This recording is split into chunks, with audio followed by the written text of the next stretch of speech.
Hi, Rosy Aronson. Hello, Val Tate. I'm so excited to talk to you about your dream art course. I I just want to dive in and be able to share with people what this is about. I know you've been working on it for months, years. Years. Yeah. And this kind of material is so deep. My experience of it so far, I've just begun to enter the course. My experience so far is that it is profound and deep and wide, and it's it's just like a doorway opening. So I've only just dipped my toe in, but I wanted to have a conversation with you and hear more about what you're offering. And of course, we're so aligned on intuition and some of the aspects that you're talking about, so I'm sure we'll get to that. But yeah, Absolutely. so what inspired you to create this course? Oh my God. And thank you for connecting with me, Val. I just want to say you're one of my favorite people in the whole world. And I'm so grateful that you're a part of the Dream Arc, that you're a part of the village that it is, this collective, expansive, creative being that is just getting started. We've only been live for just a few weeks, and we anticipate this is going to grow. It's going to become a movement. So I'm so grateful that you're a part of it. Wow, thank you. I Yeah, I totally really, feel that. oh, I'm glad. Yeah, you kind of live the Dream Arc. Like when I think about what the Dream Arc is, I think, oh yeah, Val Tate, she lives the Dream Arc. Because you're constantly in a state of discovery. You have an incredible trust in life. You use your intuition all the time as a compass to move your way forward. You're extremely generous in spirit. Like these are all like Hmm. super important pillars of what the Dream Arc is all about and what we want to encourage people to explore and embrace and embody in their lives. So, if this video is being shared with your community, I want you to know that if you like Val Tate, you're going to feel very at home in the Dream Arc, and you'll actually find her in there. You'll find her in there. I'm in there. You're right. I do live as sort of, I always think of it like being a bridge between worlds, like very practical in the physical world, but very connected to all that is. And that somewhere in that middle space is where life is really rich and exciting to me. That there's always, if I get sort of like low vibration or crabby, or, it's like, well, wait, okay, we can be with that, but there's this whole other world, remember? So that's what I felt like. I felt like the Lion, the Witch, and the Wardrobe. Like I went to the back of the closet, I opened the door, and all these things are happening in there. So tell us Yes. more about just the dream arc. Like what's the invitation? Oh my gosh. Well, I like that you say that it's like opening the door to a whole world. And in a way, the Dream Arc's a little hard to describe because it is a whole world. It has so much in there, including teachings, including invitations to explore. You could say like the Dream Arc Animal Codex, which is 192 animals that are described through the poetic, spiritual, beautiful languaging of Richard Rudd. For those of you who don't know who he is, he's the author of the Gene Keys, which is a very powerful transmission. And there are 192 animals because they're reflecting 3 times 64, and 64 is a number that you're going to find all over the place, from a chessboard to the DNA codons to the keys on a piano. The 64 is a very important number, and of course it's related to the 64 hexagrams of the I Ching. And the gene keys are kind of a modern, archetypal, expansive, poetic interpretation of those. And what we did with the Dream Arc is that we took the symbology of animals, which is something that everybody can relate to. Everybody can relate to. We all have animals within us. Our DNA includes the entire evolution of all the species. Like we've got an inner frog, we've got an Wow. inner crocodile, we've got an inner bear, right? We've all evolved, so we've got all the animals inside of us. And a lot of us have really strong relationships and feelings in relationship to the animals, and we're connected to them all the time. So, Yeah. like using them as as living symbols that we're connecting with, and having opportunities to explore what their potential meaning might be, what the cross-cultural connotation or meanings might be as well. It can be an incredible tool. So there's also like the codex in there, which has the 192. 64 represent the underworld creatures. So these are the insects, these are the fish, these are the reptiles, the snakes, the creepy crawlies. Is that a turtle? Is a turtle yes. in the underworld? There's also a turtle in the underworld and a tortoise in the underworld. And when we think about the underworld creatures, each of them kind of represent a fear, a core human fear. So it might be the fear of discomfort, or it might be the fear of emptiness. And if we go into it, if we lean into it and we explore it and we start to dance with it, express it, explore it, there's so many ways that we get people to explore these connections inside of the dream arc. Then suddenly these fears become like the well through which our wisdom arises and our courage arises and our creativity arises, right? So we're using them as kind of portals, like a seed becomes a sprout, becomes a plant. That's beautiful. So well, it reminds me of dream work in general, where it's like, sometimes in the dream, an animal can be so fierce and scary. So two dreams got ignited for me when I started your course. So one of them was a long time ago. I had a dream of a buffalo running towards me. And I got out of the way right in time. When I looked into the symbolism, it was all about being in the right place at the right time, not forcing timing.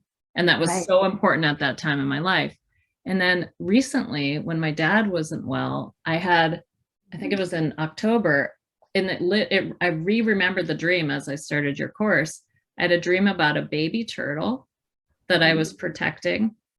And then I had a dream where I was looking for my dog and I thought I saw her and she rolled over and she was a brown bear.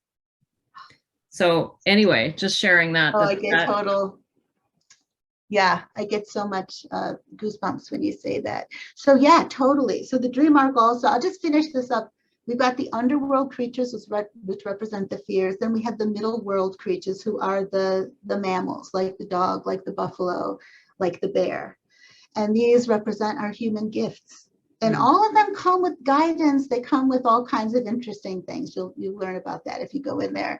And then we have the birds, which have to do with vision, which have to do with really bringing in energies from the cosmos, from the higher dimensions. And like you have said in the past, you're someone who likes to move in and out of the realms. And we've got these three realms. We've got the under, the middle, and the upper, which are inspired, of course, by indigenous wisdom. And the idea of the dream arc is to learn to move fluidly between the realms, to be able to take the wisdom and the feelings and the intuitions that we receive from each of those places and start to feed them back into our lives, including from the dream realms to the waking realms. It's all about connecting the realms. Worlds. Well, so I'm curious, Rosy, like for someone that might be listening, that's, I'm new to connecting with myself and my own imagery, and I doubt things about what I know, and, just a lot of that doubting the self. Like, what if I feel intimidated to enter this? Like, what would you say to someone who feels like a beginner in this symbolism realm, or, diving into this mystical stuff?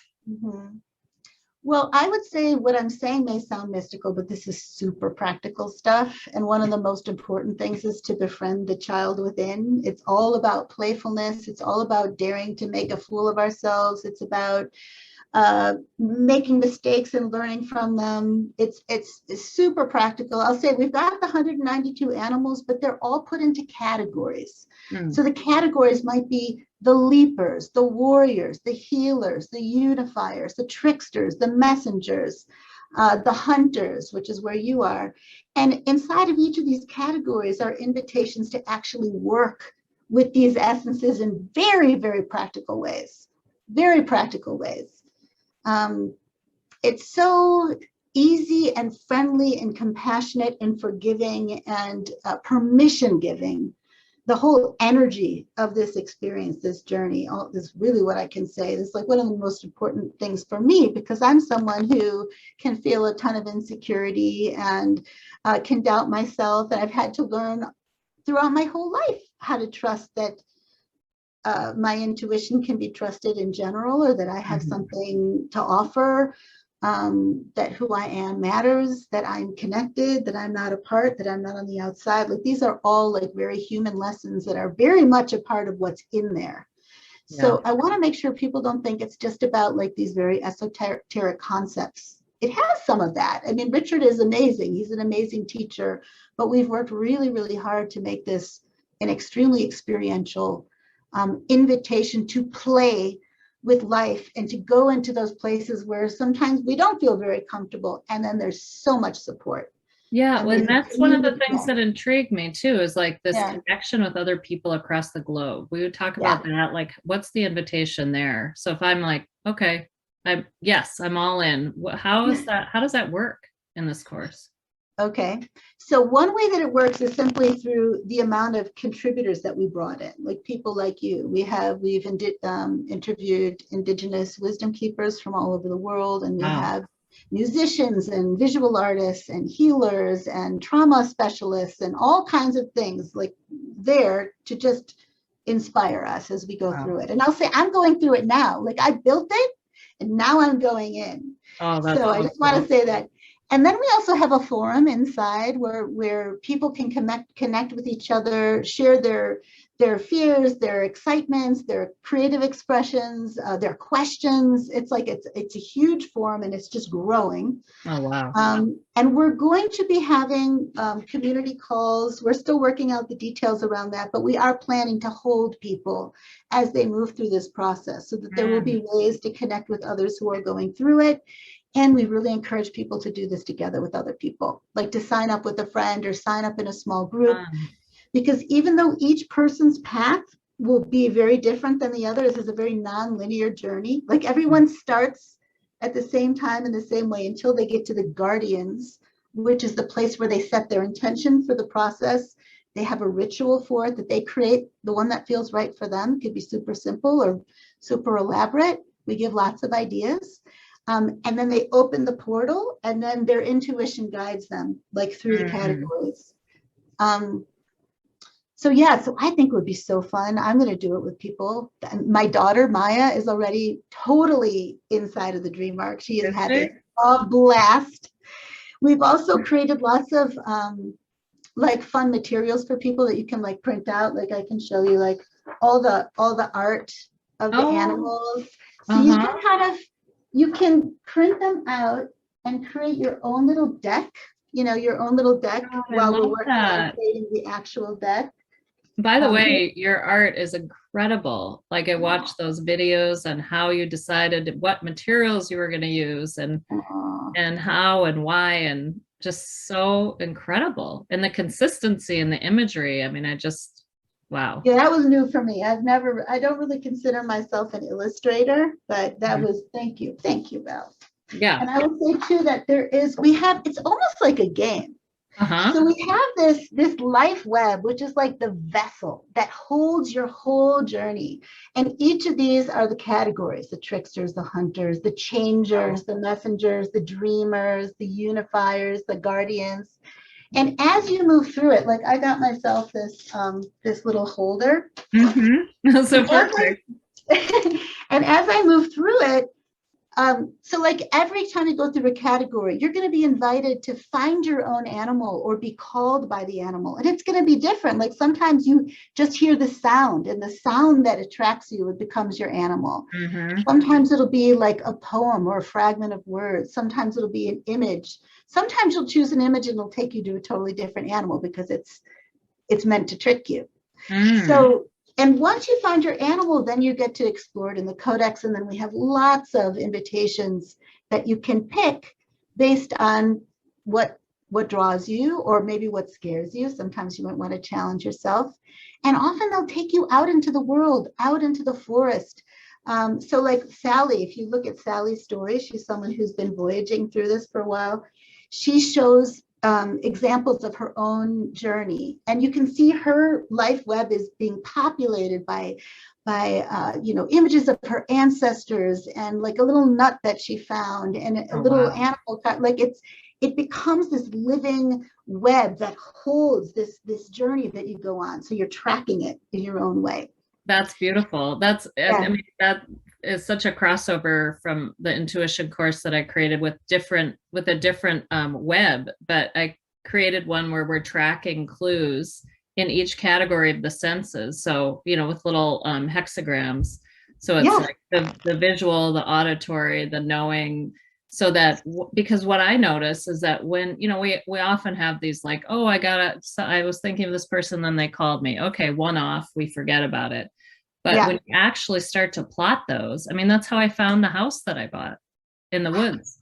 Literally, really? Clues. Absolutely. It's all through intuitive clues of different senses and people showing up and messages being delivered. So, I mean, I'm just blown away that you've been able to create that within a course that actually connects people, and then you can share the data, because that's how I think about it too. It's like, we have data.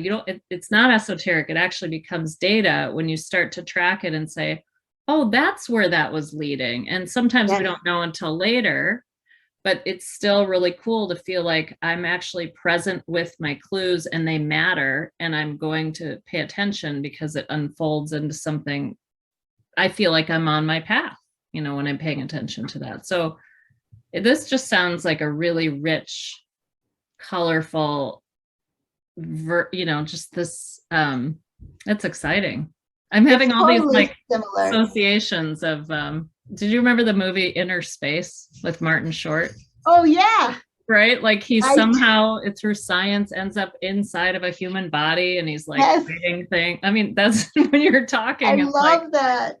I'm totally now like that. There's like this portal, and then I go in, and then I'm in my inner world, and I can share that with other people. That's very exciting. Yes. And I love what you're saying. It's everybody going through exactly what you just described there, and building that muscle of trusting that when we do start to track and take seriously the clues that we're receiving, that we are being guided where we need to go, and doing it together with people all over the world. And who knows, if we keep sharing that data collecting, where it's going to take all of us, all these collaborations, all these synchronicities. I mean, already this is happening to me and so many people all the time. Where like, I dreamed of this. What did you dream? Oh, I dreamed of this. Oh my God, like we both dreamed of the same thing, but slightly differently. And I played this role and you played that role. Like it's totally, we are dreaming life. We're dreaming life together. And and this, I think about the concept of the unknown a lot. Like we're so afraid. Everyone's like, I'm afraid of the unknown. I'm afraid what's going to happen. And think about it like transforming the unknown into the mystery. And it's not simple. It's like, it's not simple. It is the most simple thing. It's like literally when you take that statement, I'm afraid of the unknown, and say, I'm embracing the mystery of what's to come, it completely changes the orientation. It does. Yeah. So, and also I just want to presence this, because in a way it can sound like, and it is very playful. It can sound playful, and it is, because we're learning how to play. But this is coming at a very serious time in the world. Yes. We are all facing a lot of unknowns, and many of us are feeling incredible confusion about what is true. Not just like what's the objective truth, and then what's true for me in relation to this, infinitely impossible truth that's hardly, so like how to navigate through a mystery, we're moving through this huge change. We have no idea where this is going to lead us. Right. So how can we get comfortable enough to be able to engage with what's unfolding for all of humanity, for our entire planet, and have tools and drive our own ship through that, and drive our own ship, and build trust that like I'm able to respond in the moments that I need to. If somebody needs help, I'm there. If I need help, I'm there. Yeah, that's so beautiful.